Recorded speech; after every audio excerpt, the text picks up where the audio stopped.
Big boss వీకెండ్లో host Nagarjuna ఇమాన్యుయల్ను కడిగి పారేస్తూనే అతని మొత్తం ఆట తీరును మెచ్చుకున్నారు.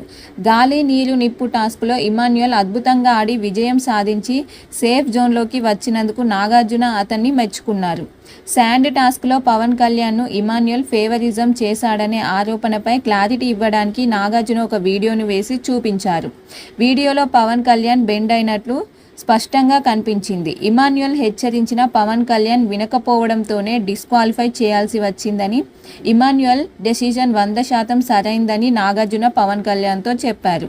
ఇక బెలూన్ టాస్క్లో సంచాలక్గా రీతుకి ఫేవరిజం చేశావా అని నాగార్జున అడగ్గా ఇమాన్యుయల్ తాను ఎవరికీ ఫేవరిజం చేయలేదని చెప్పుకొచ్చాడు. అయితే ఆ టాస్క్లో తాను కన్ఫ్యూజ్ అయ్యానని, సంచాలక్గా వరస్ట్గా చేశానని తన మిస్టేక్ని యాక్సెప్ట్ చేశాడు. ఇమాన్యుయల్ సరిగా వ్యవహరించకపోవడం వల్ల చాలా జెన్యూన్గా ఆడి 100 మార్క్స్ తెచ్చుకున్న సంజనకు ఆ టాస్క్లో 100 పాయింట్స్ పోయాయని, అది సంజనకు మైనస్ అయిందని నాగార్జున స్పష్టం చేశారు.